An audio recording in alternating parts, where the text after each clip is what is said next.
Hello students, welcome to your favourite biology class. मेरा नाम Mohammad UP है और आज हम लोग एक नया चैप्टर जो आपके 11th क्लास का जो बेटा 5th चैप्टर है that is morphology of flowering plant हम लोग स्टार्ट कर रहे हैं। बहुत ही इंपॉर्टेंट, कॉन्सेप्चुअल और बहुत ही इंटरेस्टिंग और आपके मेडिकल के नीट के लिहाज से इंपॉर्टेंट है बेटा।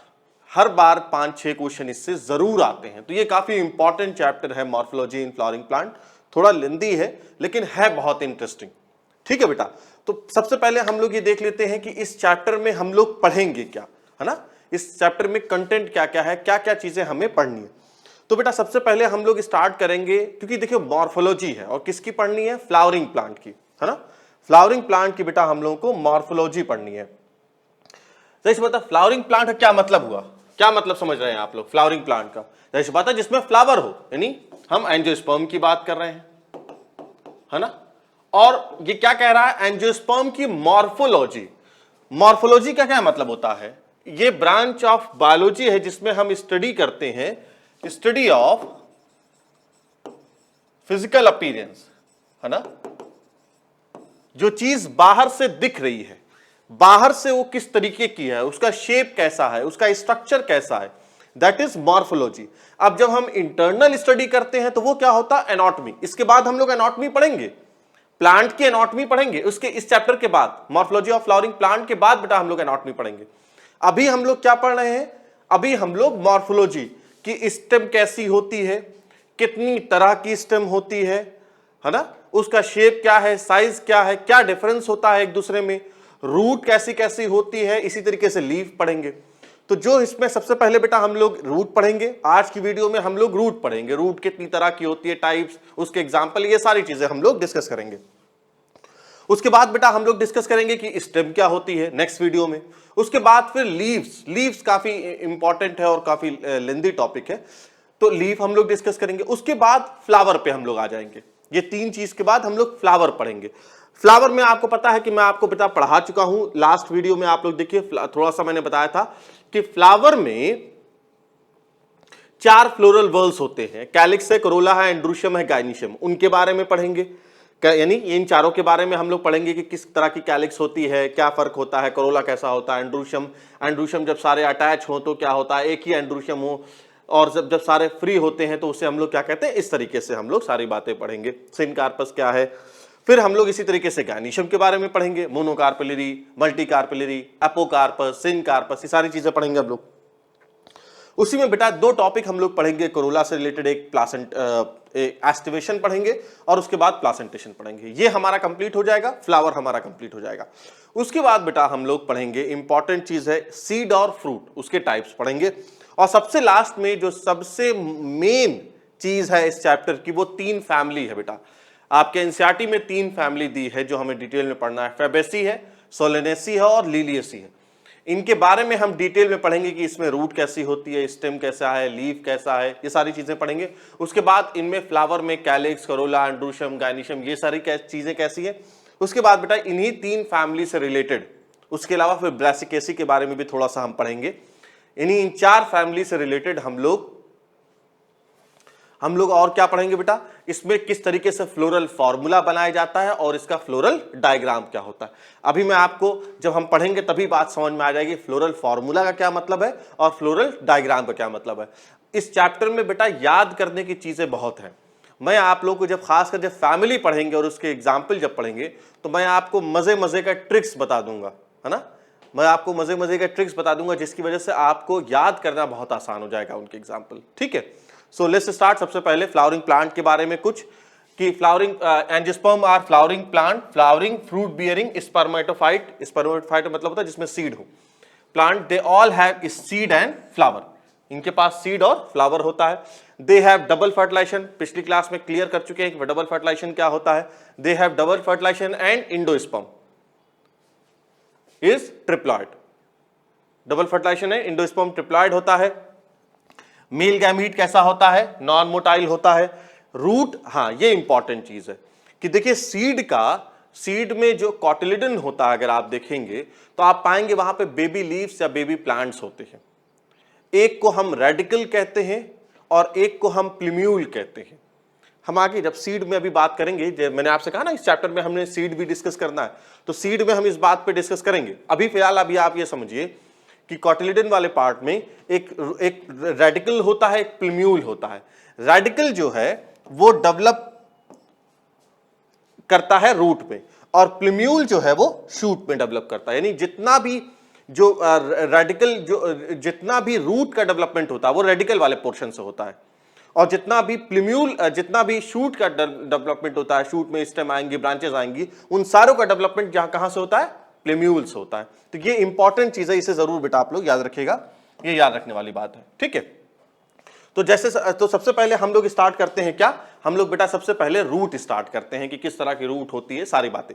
तो पहले हम लोग रूट के बारे में कुछ पढ़ते हैं, क्या है कि ये पॉजिटिव हाइड्रोट्रॉफिक होती है। जाहिर सी बात है, रूट जो है इन जनरल नॉर्मल केस में रूट इस तरीके से नीचे की तरफ निकली होती है, और भाई पानी नीचे है तो वो पानी की तरफ होती है ना, उसका मूवमेंट किधर होता है, जमीन के नीचे होता है, नीचे वो चलती चली जाती है। तो इसीलिए हमने क्या कहा, पॉजिटिव हाइड्रोट्रॉफिक, यानी वाटर जिधर है वो उधर मूव कर रही है। पॉजिटिव जियोट्रॉफिक, जाहिर सी बात है ग्रेविटी भी नीचे ही है, नीचे की तरफ ग्रेविटी लगती है, तो वो इसीलिए हमने कहा कि ये पॉजिटिव जियोट्रॉफिक है। लेकिन निगेटिव फोटोट्रॉफिक है, जो रोशनी जो है, फोटो लाइट जो है वो ऊपर की तरफ होती है, लेकिन वो कैसे, वो बेटा नीचे की तरफ जा रही है और रोशनी ऊपर होती है, तो ये against the direction of light होती है, इसीलिए ये कैसी होगी, ये निगेटिव फोटोट्रॉफिक होगी। बात समझ में आई। नेक्स्ट, ये इसका इंडोजेनस ओरिजिन होता है, रूट का इंडोजेनस ओरिजिन होता है, और रूट जो है नॉट डिफरेंशिएटेड इनटू, इसमें नोड और इंटरनोड जैसी कोई चीज नहीं पाई जाती है। जब हम स्टेम पढ़ेंगे तो वहां पर पढ़ेंगे कि वहां पर नोड और इंटरनोड जैसी कोई चीज पाई जाती है। अच्छा, रूट में यूनिसेलुलर रूट हेयर होते हैं, ये बात जरूर याद रखना, यूनिसेलुलर रूट हेयर होते हैं, और इन रूट हेयर्स के जरिए से बेटा, रूट हेयर्स के जरिए से वो क्या करती है, जमीन से वाटर और मिनरल को एब्जॉर्ब करती है सॉइल से, ठीक है, ये रूट हेयर का फंक्शन होता है। अच्छा, नेक्स्ट देखो, डज नॉट बियर बर्ड्स, इनमें बर्ड्स नहीं होती हैं एक्सेप्ट इन स्वीट पोटैटो। देखो, अगर मैं स्वीट पोटैटो की बात करूं तो sweet potato is a type of root, लेकिन अगर मैं पोटैटो की बात करूं यानी आलू की बात करूं तो वो एक तरह की स्टेम होती है, स्टेम का मॉडिफिकेशन होता है। तो ये याद रखना, काफी कंफ्यूज करता है। स्वीट पोटैटो जो है वो बेटा रूट का एग्जाम्पल होता है। तो accept in sweet potato which have birds for vegetative propagation, ठीक है, और इसमें हाँ बियर यूनिसेलुलर रूट हेयर आ जाता है, ठीक है, यूनिसेलुलर रूट हेयर होता है। अच्छा, अब what is the function of root, root का फंक्शन क्या होता है, तो पहला इंपॉर्टेंट फंक्शन ये है कि वाटर और मिनरल को एब्जॉर्ब करता है, कहां से, सॉइल से। और ये बात मैंने आपको क्लियर कर दिया था कि ये रूट बेटा, रूट में रूट हेयर्स होती हैं, असल में जो एब्जॉर्प्शन वाला काम जो है वाटर का और मिनरल का, वो असल में रूट हेयर के जरिए से होता है। नेक्स्ट है एंकोरेज टू प्लांट बॉडी। इसका मतलब यह एंकोरेज मतलब होता है, देखो कि इस रूट हेयर क्या करता है, प्लांट को जमीन में पकड़ के रखता है। आपने कभी ऐसा देखा हो कि नॉर्मल हवा चल रही हो और प्लांट उड़ जाए, कभी देखा है? जो बड़े प्लांट्स होते हैं, आधी तूफान भी आ जाए तब भी वो हिलते नहीं है, क्यों? उसमें किसका कमाल होता है, वो बेटा इसमें रूट का कमाल होता है। रूट क्या करती है, रूट क्या करती है, पूरे प्लांट को जमीन में धसा के रखती है, पकड़ के रखती है, यही है anchorage to plant body. Next है स्टोरिंग फूड रिजर्व सब्सटेंसेस। अरे भाई, आप स्वीट पोटैटो खाते हैं, वो क्या है, फूड रिजर्व फूड सब्सटेंसेस नहीं है, तो वो उसमें रिजर्व फूड सब्सटेंसेस है और वो रूट में स्टोर होता है। लास्ट है सिंथेसाइजिंग प्लांट ग्रोथ हार्मोन्स।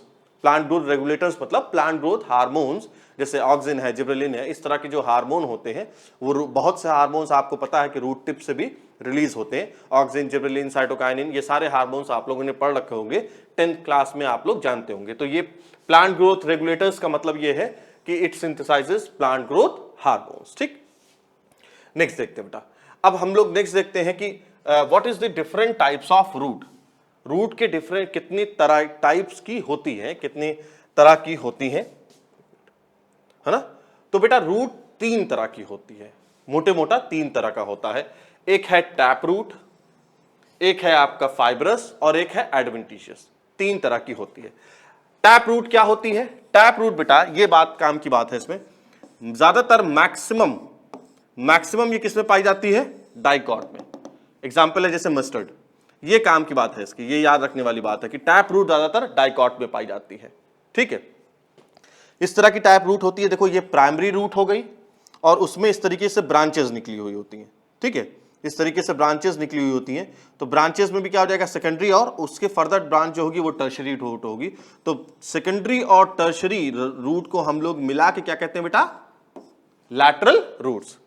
इन दोनों को मिला के हम लोग लैटरल रूट्स कहेंगे। तो इस तरह की ब्रांच टाइप रूट होती है टैप रूट में। फाइब्रस रूट क्या होती है, ये पॉइंट से निकली होती है और एक ही पॉइंट में पूरी ब्रांचिंग हो जाती है। जैसे देखो ये मान लो ये स्टेम है और ये ब्रांच, या यहां से क्या हुआ, ये पॉइंट है, ये जो मैंने रेड से ऐसे बनाया ये पॉइंट है। अब इस पॉइंट पे क्या हुई, इस तरीके से रूट डेवलप हो रही है। ठीक है, ऐसे। तो ये क्या होंगी, ये बेटा आपकी फाइब्रस रूट होंगी, जिसका एग्जाम्पल क्या है, वीट। मैंने आपसे बताया कि ये ज्यादातर फाइब्रस रूट जो है वो आपके मोनोकॉट प्लांट में होती है।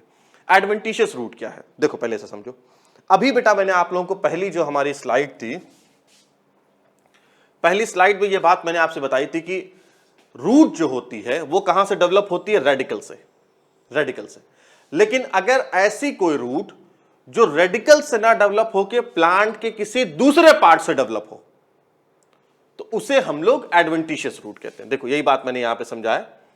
देखिए देखिए बेटा, एडवेंटिशियस रूट मैंने कहा कि जैसे ग्रास के केस में, बैनियन के केस में, मॉन्स्टेरा के केस में होता क्या है कि रूट जो है, a root arises from different part of plant other than the radicle. Normal case में क्या होता है कि रूट जो है वो रेडिकल से अराइज होती है। लेकिन अगर ऐसी कंडीशन हो जाए कि रेडिकल से ना होके उसके अलावा किसी दूसरे पार्ट से डेवलप हो जाए, तो वो क्या होती है, वो क्या होती है बेटा, वो एडवेंटिशियस रूट होती है। जैसे ब्रायोफिलम, ब्रायोफिलम एक प्लांट है, उसमें लीफ जो है, लीफ में बेटा रूट डेवलप होती है और वो रूट एडवेंटिशियस रूट कहलाती है। देखो लीफ इन ब्रायोफाइलम है, या वीट में है ना, वीट की स्टेम से, जो स्टेम वाला पार्ट होता है ना, ये स्टेम में जो नोड होती है ना, वहां से भी रूट निकली होती है इस तरीके से। तो ये सारी जो रेडिकल के अलावा, अदर देन रेडिकल, रेडिकल के अलावा अगर किसी पार्ट से ग्रोथ हो रही है तो वो कैसी होगी, तो वो बेटा आपकी एडवेंटिशियस रूट होंगी। बात समझ में आ गई, क्लियर है, आगे चले। देखो अब नेक्स्ट है different regions of the root. Root के कितने रीजन्स होते हैं, ये बहुत इंपॉर्टेंट है, इसमें क्वेश्चन आते हैं। तो रूट के बेटा मोटा मोटा 3 रीजन होता है, लेकिन डाइकॉट के केस में 4 आता है। कौन कौन सा रीजन है, देखो ये है रीजन ऑफ मैचुरेशन। ये देखो ये रूट कैप है, ये धीमे धीमे नीचे डेवलप होती चली जा रही है ना, ऐसे, यानी ये इधर की तरफ स्टेम है, ये नीचे से डेवलप होती चली जा रही है। देखो तो ये सबसे ऊपर वाला होता है रीजन ऑफ मैचुरेशन, है ना, रीजन ऑफ मैचुरेशन। नेक्स्ट है रीजन ऑफ एलोंगेशन, है ना, ये रीजन ऑफ मैचुरेशन जो पूरी मैच्योर हो जाती है और इसी में सेकेंडरी ग्रोथ होती है। फिर ये रीजन ऑफ इलोंगेशन है, अभी ये डेवलप हो रही है। और ये बेटा जो सबसे नीचे वाली है, ये रीजन ऑफ मेरिस्टेमेटिक है। इसमें मेरिस्टेमेटिक सेल्स होती हैं जो रेगुलर डिवाइड करती हैं। ठीक है, और उसके बाद ये जो रीजन ऑफ मेरिस्टेमेटिक के जस्ट नीचे की तरफ मैंने आपको दिखाया है, देखो इस तरीके से बेटा, ये होती है रूट कैप, है ना, ये कैप लाइक स्ट्रक्चर होता है। जैसे मान लो ये रूट है ना, ये रूट है, ये शुरू का पोर्शन मैचुरेशन, फिर इलोंगेशन, फिर मेरिस्टेमेटिक होता। और ये जो देखो व्हाइट सा दिख रहा है, ये क्या है, रूट कैप है। रूट कैप इसलिए होती है कि देखो यहां पर जो सेल्स होती है बेटा, ये जो मेरिस्टेमेटिक वाली सेल्स होती हैं, इसमें मेरिस्टम्स होती हैं, मेरिस्टम सेल्स। और आपको पता है कि मेरिस्टेमेटिक सेल्स क्या होती हैं, जहां पर भी वो पोर्शन प्लांट का जहां पर डिवाइड होना है, वहां पे किस तरह की सेल्स पाई जाती है, मेरिस्टेमेटिक सेल्स पाई जाती है, रेगुलर डिवाइड करती है। भाई आपको पता है कि प्लांट में 2 तरह की सेल्स होती है, मेरिस्टेमेटिक होती है, परमानेंट होती है। तो मेरिस्टेमेटिक ही वो सेल होती है जो रेगुलर डिवाइड करती है। तो क्योंकि ये नीचे की तरफ ग्रोथ हो रही है ना, तो रूट कैप इसलिए होती क्योंकि मिट्टी में ऐसे ये नीचे चलती चली आ रही है, देखो नीचे चलती चली आ रही है मिट्टी में, है ना। तो ऐसा ना हो कि ये, क्योंकि अभी ये मेरिस्टेमेटिक सेल्स है ना, मेरिस्टेमेटिक सेल्स है, ये मेरिस्टेमेटिक सेल डैमेज ना हो जाए, क्योंकि भाई सॉइल के पार्टिकल्स होते हैं। अब अगर सॉइल के पार्टिकल्स से डैमेज हो जाएंगी तो क्या ग्रो कर पाएंगी, नहीं ग्रो कर पाएंगी। तो इसीलिए क्या होता है, वो यहां पर रूट कैप पाए जाते हैं। ठीक है बेटा, रूट कैप पाए जाते हैं which protect meristematic cells from soil particle। बात समझ में आई? बोल भाई, समझ में आई? तो ये बेटा सॉइल पार्टिकल से प्रोटेक्ट करते हैं। ये रीजन ऑफ मेरिस्टेमेटिक हो गया, ये इलॉन्गेशन हो गया, और ये रीजन ऑफ मैचुरेशन होता है। ये रेगुलर चेंज होता रहता है। कैसे चेंज होगा? अब भाई ये ग्रोथ अगर और ज्यादा हो जाएगी तो ये वाला रीजन ऑफ मेरिस्टेमेटिक ये इलॉन्गेशन हो जाएगा, और ये वाला रीजन जो है वो मैचुरेशन होता चला जाएगा। ठीक है, इस तरीके से। तो इसका सीक्वेंस तुम लोग जरूर याद रखना। सीक्वेंस कई बार पूछा है, MEM, मैचुरेशन, इलॉन्गेशन, मेरिस्टेमेटिक, और फिर रूट कैप, है ना। इस तरीके से ये सीक्वेंस जरूर याद रखना, मेडिकल में कई बार पूछा है। अब बेटा रीजन ऑफ मैचुरेशन में रूट हेयर्स पाई जाती हैं। अभी बताया था मैंने तुम लोग को, यूनिसेलुलर रूट हेयर्स होती है, और ये जो यूनिसेलुलर रूट हेयर्स क्या करती हैं, ये एब्जॉर्ब करती हैं वाटर को और मिनरल्स को सॉइल से। ठीक, ये हो गया डिफरेंट रीजन्स ऑफ रूट। अब एक दो चीज और देखो, अगर मैं डाइकॉट की बात करूं, देखो ये क्वेश्चन है बेटा, ये नीट का क्वेश्चन है, आया हुआ क्वेश्चन है ये पूछा था कि डाइकॉट में कितने रीजन्स होते हैं, डाइकॉट रूट में। तो अगर मैं डाइकॉट की बात करूं तो ऑर्गेनोग्राफिकल रीजन, यानी रीजन कितने होते हैं? 4 होते हैं, है ना, 4 होते हैं। अच्छा, रूट कैप को हम लोग कैलिप्ट्रा भी कहते हैं। अभी रूट कैप मैंने भी दिखाया था ना नीचे की तरफ। तो रूट कैप जिसे कैलिप्ट्रा कहते हैं बेटा, ये कैलिप्ट्रोजन से डेवलप होता है। अब आप पूछेंगे ये कैलिप्ट्रोजन क्या है?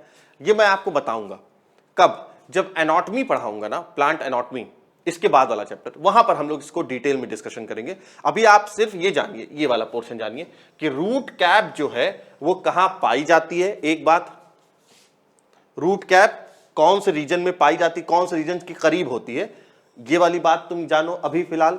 और दूसरी बात कि रूट कैप को हम लोग कैलिप्ट्रा कहते हैं। इसके आगे की बात जो है वो हम लोग डिस्कस करेंगे आगे, जब हम लोग पढ़ेंगे, नेक्स्ट चैप्टर पढ़ेंगे।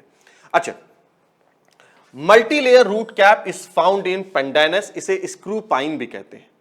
अब यहां पर देखो, कई किताबों में एक बात मैं तुम्हें क्लियर कर दूं बेटा, मल्टीलेयर रूट कैप है। देखो कई किताबों में मल्टीपल रूट कैप लिखा है, मल्टीपल रूट कैप लिखा है, और कई किताबों में मल्टी लेयर है। मतलब ये है कि जैसे ये है ना, और ये तुम्हारा रूट कैप है। तो मल्टी लेयर मतलब ये मान लो,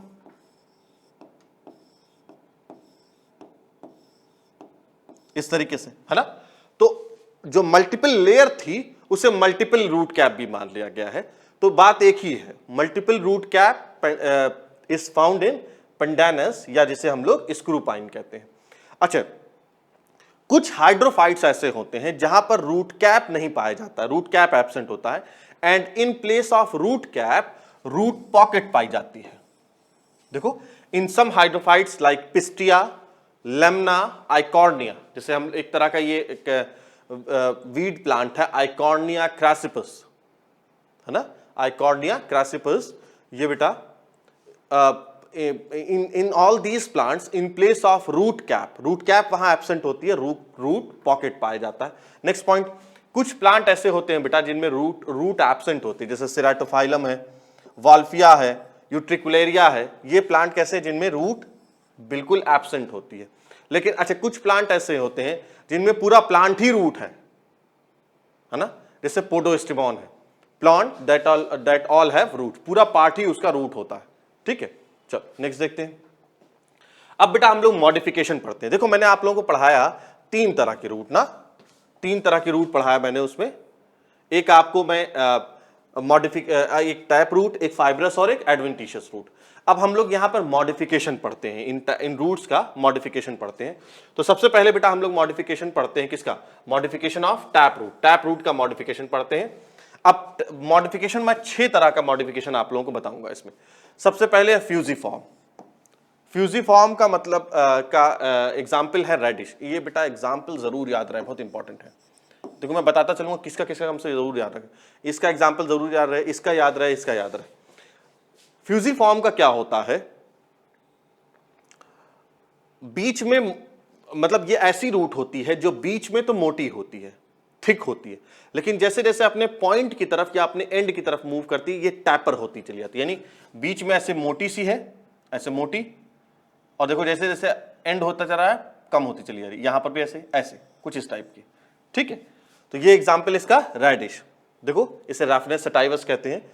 thicker at middle and tapering at both and, जैसे जैसे बीच में मोटी होती है, देखो ये बीच में बेटा कितनी मोटी है, जैसे जैसे अपने किनारे की तरफ चलती चली जा रही है, ये कम होती चली जा रही है, टैपर्ड होती चली जा रही है, तो ये आपकी फ्यूजिफॉर्म होती चली, फ्यूजिफॉर्म कहते हैं इसे। कॉनिकल, इसका एग्जाम्पल है carrot, C for conical, C for carrot, इसे ऐसे ही याद करना पड़ेगा ये सब सारी चीजें।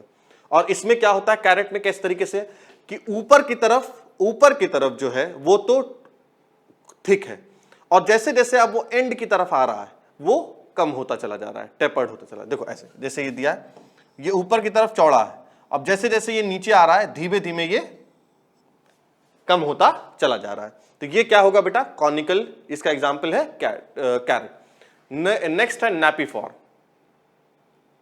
नैपीफॉर्म का एग्जाम्पल है शुगर बीट या टर्निप। इसमें क्या होता है, ये चौड़ा ऐसे होता है ना, और ऐसे चला आता है एक बैग या इस तरीके से ऐसे टेपर्ड होता चला जाता है, यानी पूरी बॉडी इसकी थिक होती है, यहां से आते देखिए थिक है, लेकिन एक बैग क्या होता है नीचे वो टेपर्ड हो जाता है, कम हो जाता है, पतला इस तरीके से, है ना। तो ये आपका नैपीफॉर्म है। नेक्स्ट है ट्यूबरस। ट्यूबरस जैसे मिराबिलिस जलापा, इसमें क्या होता है, कोई फिक्स शेप नहीं होता, यानी आप पहले से कोई डिफाइन नहीं कर सकते हैं कि हाँ ऐसा है या ऐसा है ना, कोई फिक्स शेप नहीं होता। अरे भाई अभी मैंने आपको कैरेट का एक फिक्स शेप होता है ना, आप पोटैटो ले लीजिए उसका एक फिक्स शेप होता है, एक आप अनियन ले लीजिए उसका एक फिक्स शेप है ना। ऐसा नहीं होता कि कुछ अनियन आप अलग तरह की हो गई, कुछ प्याज अलग तरह की हो गई और कुछ प्याज अलग शेप की, ऐसा नहीं होता, सब एक ही तरह की होती है। लेकिन ट्यूबरस के केस में वो कोई फिक्स नहीं होता है।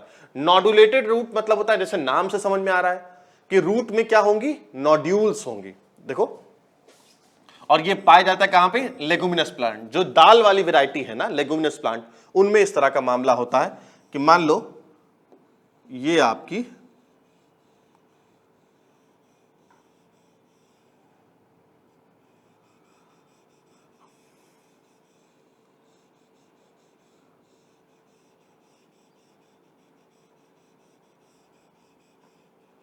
ये मान लीजिए है, और इसमें क्या हो बेटा, इस तरीके से नोड्यूल्स का फॉर्मेशन हो जाए। नोड्यूल क्या होते हैं, नोड्यूल क्या होते हैं बेटा, aggregation of cell, aggregation of cell को हम लोग नोड्यूल कहेंगे, ठीक है, नोड्यूल कहेंगे इसे इस तरीके से। तो ये क्या होगा, ये नोड्यूल होगा, नोड्यूल। और ये कहां पाई जाती है, जो भी लेगुमिनस प्लांट्स होते हैं उनमें पाया जाता है, उनकी रूट में पाया जाता है। क्यों पाया जाता है आप लोगों को पता है, ये इसके जरिए से क्या करता है, इसमें बैक्टीरिया होते हैं, राइजोबियम बैक्टीरिया होता है इसी नोड्यूल में, और वो क्या करता है, नाइट्रोजन फिक्सेशन करता है। बात समझ में आ गई। इसी नोड्यूल में बेटा बैक्टीरिया होता है, सिम्बायोटिक बैक्टीरिया जिसे राइजोबियम कहते हैं, और वो नाइट्रोजन फिक्सेशन करता है, ठीक है। चलो अब नेक्स्ट देखते हैं, ये हो गया। और अब सबसे लास्ट में है निमैटोफोर्स। निमैटोफोर्स बहुत इंपॉर्टेंट है, इसे जरूर टिक करो तुम लोग, ये पूछा जाता है। अब निमैटोफोर्स क्या होता है, देखिए निमैटोफोर्स क्या होता है। निमैटोफोर्स को बेटा हम लोग रेस्पिरेटरी प्लांट कहते हैं, वो प्लांट्स जो मार्शी सॉल्टी एरियाज में होते हैं, जो हेलोफाइट्स होते हैं, है ना, वो प्लांट्स। पहली कंडीशन है हेलोफाइट्स की बेटा, पहली कंडीशन ये है, सॉरी हेलोफाइट, निमैटोफोर्स या रेस्पिरेटरी रूट की पहली कंडीशन ये है कि मार्शी सॉल्टी एरियाज या हेलोफाइट्स में, दलदली इलाके में हो। तो अगर इस तरह के इलाके में हो तो क्या दिक्कत आती है ना, क्या दिक्कत आती है। देखो some branches of tap root grow vertically upward, यानी वो पॉजिटिव जियोट्रॉपिक नहीं होते, निगेटिव होते, into the air. These roots are called pneumatophores and they have small pores called pneumathodes through which they can, देखो they can take oxygen. Example है Rhizophora है, mangroves है, देखो ऐसे मान लो ये स्टेम है, ये इसकी रूट्स है, ठीक है। मैंने आपसे क्या कहा, किस तरह की कंडीशन में होंगी, मार्शी सॉल्टी एरियाज में। अब इस तरह की कंडीशन में होंगी तो उसमें दिक्कत ये होती है बेटा कि प्लांट को ऑक्सीजन नहीं मिल पाती है, ठीक है। ये मान लीजिए ये एरिया है जिसके नीचे ये रूट है, ठीक है, ये इस तरीके से। अब होगा क्या कि दिक्कत ये होती है कि सॉइल या सरफेस इस तरह का होता है कि प्लांट को रूट को ऑक्सीजन नहीं मिल पाती, और आपको पता है कि अगर रूट को ऑक्सीजन नहीं मिलेगी उसकी तो डेथ हो जाएगी। तो रूट ने अपने अंदर इस तरह का मॉडिफिकेशन किया कि कुछ रूट कैसी होती हैं, रूट ने क्या किया, इस तरीके से ऐसे इवॉल्व कर देंगे, ऐसे ये कौन सी रूट है बेटा, इन्हें हम लोग निमेटोफोर्स कहेंगे, ये निमेटोफोर्स कहेंगे। बहुत इंपॉर्टेंट है, कई बार पूछा गया, ये निमेटोफोर्स होगा। ठीक है, तो मैंने आपसे कहा कि सॉल्टी मार्शी एरिया में रहने की वजह से रूट जो होती हैं, क्योंकि वो अगर नीचे की तरफ होंगी, सरफेस से नीचे की तरफ होंगी, तो वो ऑक्सीजन नहीं मिल पाएगी, उन्हें प्रॉपर ऑक्सीजन नहीं मिल पाएगी, जिसकी वजह से जाहिर सी बात ऑक्सीजन नहीं मिलेगी, प्लांट की डेथ हो जाएगी। अब इससे बचने के लिए प्लांट अपने अंदर एक मॉडिफिकेशन करता है, और वो मॉडिफिकेशन क्या करता है कि प्लांट क्या करता है, इस तरीके से सरफेस के बाहर यानी एयर में आ जाता है ना, एयर में आ जाता है ताकि वो ऑक्सीजन ले सके। अच्छा, ऑक्सीजन कैसे लेता है, उस ये जो निमेटोफोर्स या रेस्पिरेटरी रूट है उसमें एक तरह का छेद, एक तरह का पोर पाया जाता है, उसे हम लोग निमैथोड्स कहते हैं। उस पोर के जरिए से वो क्या करता है बेटा, ऑक्सीजन ले लेता है और सरवाइव कर जाता है। मैंने इसे निगेटिव जियोट्रॉपिक क्यों कहा बेटा, निगेटिव जियोट्रॉपिक इसलिए मैंने कहा कि देखो, जब रूट नॉर्मल केस में नीचे ग्रो करती है, नीचे चलती चली जाती है, तो वो कैसी होती है, जैसी बात है वो पॉजिटिव जियोट्रॉपिक होगी। लेकिन क्योंकि वो ग्रेविटी के अगेंस्ट जा रही है ना भाई, ऊपर की तरफ ऐसे आ रही है, तो वो क्या होगी, वो निगेटिव जियोट्रॉपिक हो जाएगी। तो ये हो गया हमारा निमेटोफोर्स, और ये हो गया हमारा मॉडिफिकेशन ऑफ टैप रूट। अब नेक्स्ट पे चलते हैं, मॉडिफिकेशन ऑफ एडवेंटिशियस रूट पे। ये नेक्स्ट टॉपिक है हमारा, modification of adventitious root. Adventitious root बेटा हमने डिस्कस कर रखा है, वो रूट जो रेडिकल से ना होके किसी दूसरे पार्ट से डेवलप करती है, तो वो क्या होती है, एडवेंटिशियस रूट। जैसे इसमें सबसे पहली है और इंपॉर्टेंट है स्टिल्ट रूट। स्टिल्ट रूट क्या होती है, स्टिल्ट रूट बेटा जो नोड वाला पार्ट होता है, देखो अब ये मैंने डायग्राम बना रखा है, ये मान लो मैं मेज का शुगर केन का डायग्राम है, ठीक है, मान लो ये शुगर केन का डायग्राम। आपको पता है कि शुगर केन में ये जो पॉइंट है जिसे मैं रेड से बना रहा हूं, ये क्या है, ये बेटा नोड है ना, ये नोड है, और ये भी नोड है और ये भी नोड है, और नोड के बीच में इंटर नोड होती है। नोड के बीच में, दो नोड के बीच में क्या होती है, इंटर नोड होती है। ठीक है, ये नोड है, ये नोड है, ये नोड है, ये नोड है, ये सारी क्या होती हैं, ये बेटा सारी नोड्स होती हैं, और दो नोड्स के बीच में इंटर नोड्स पाई जाती हैं। बात समझ में आ गई, दो नोड्स के बीच में इंटर नोड्स पाई जाती हैं। अच्छा, अब इन नोड्स पे, ये जो नोड होती है इस पे रूट डेवलप होती है, और उसी रूट को हम लोग क्या कहते हैं, स्टिल्ट रूट कहते हैं। इसी रूट को बेटा स्टिल्ट रूट कहा जाता है। एग्जाम्पल है आपका शुगर केन है, वीट है, मेज है, पेंडेनस है, ये सारे ही एग्जाम्पल क्या है, इंपॉर्टेंट है। ठीक है, और इसीलिए इसी रूट की वजह से, ये जो रूट निकली ना स्टिल्ट रूट, इसी रूट की वजह से शुगर केन में हम वेजिटेटिव रिप्रोडक्शन भी कर सकते हैं। हम क्या करें, यहां से ऐसे कट कर दें, यहां से कट करें और यहां से कट करें। अगर इतने पोर्शन को अगर हम ग्रो करा देंगे ना, क्योंकि यहां पर रूट है, अगर इतने पोर्शन को बेटा हम ग्रो करा देंगे तो क्या होगा, एक नया शुगर केन डेवलप कर जाएगा।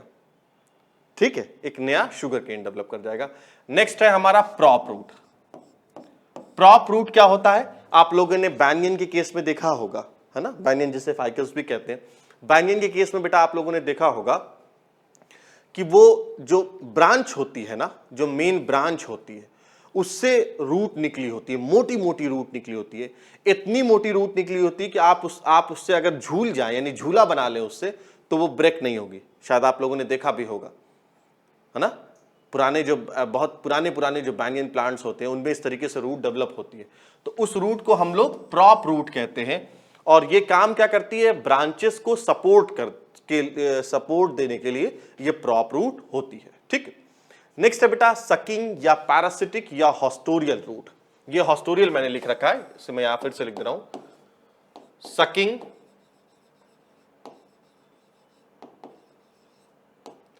सकिंग या पैरासिटिक या हॉस्टोरियल रूट। ठीक है बेटा, सकिंग या पैरासिटिक या हॉस्टोरियल रूट। इसमें क्या होती है कि देखो रूट जो होती है किसी दूसरे होस्ट प्लांट की स्टेम में ऐसे इनकलकेट कर जाती है और वहां से वो फूड लेती है। देखो root enter into the stem of host plant to absorb food, जैसे कस्कूटा है, विस्कम। अब देखो तुम लोग ऐसे समझो इसको, जैसे मान लो ये एक प्लांट है, ये उसकी स्टेम है, ठीक है, ये एक स्टेम है, ये स्टेम है, ये कोई प्लांट है, और इस प्लांट पे ये रूट है, ठीक है, ये रूट है इस तरीके से।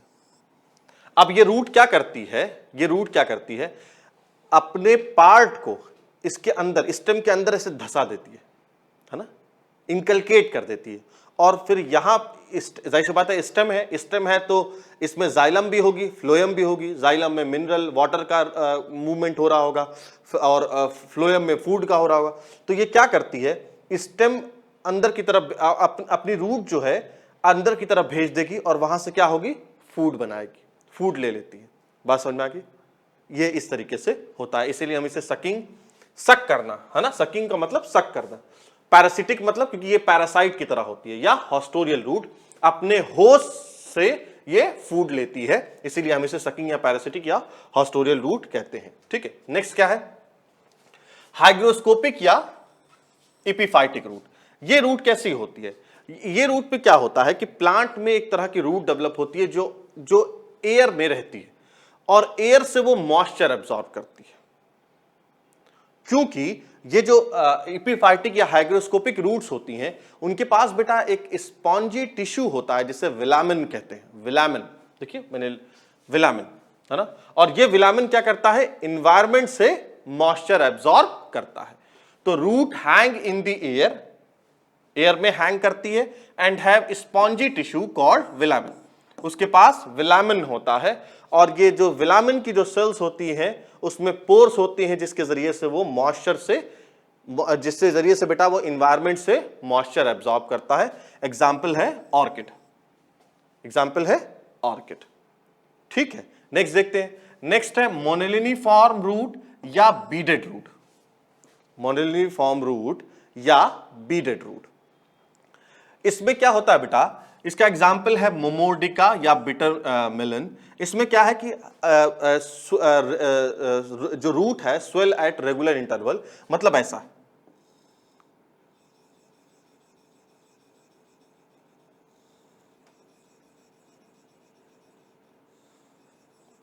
इस तरीके से, ठीक है, हर एक थोड़ी थोड़ी देर बाद इसमें इंटरवल, हर थोड़ी थोड़ी देर पे इसमें क्या होता है, इसमें स्वेलिंग होती रहती है।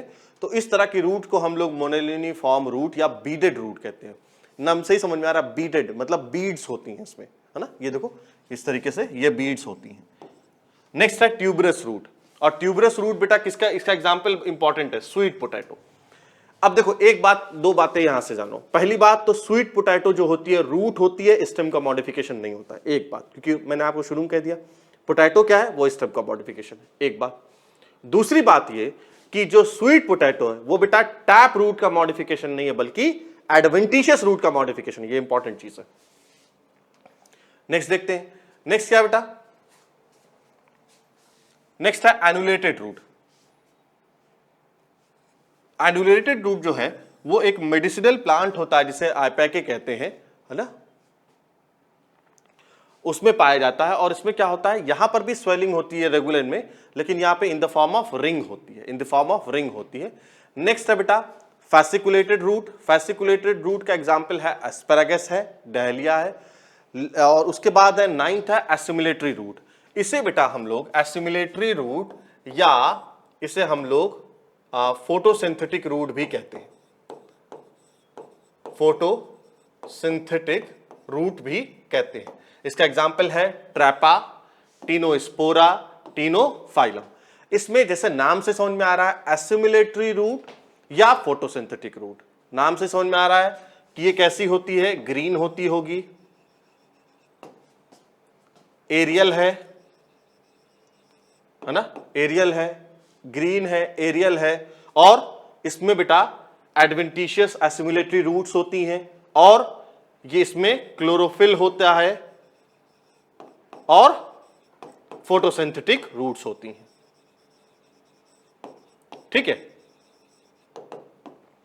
ग्रीन होती है, एरियल है, क्लोरोफिल होती है और फोटोसिंथेटिक होती है।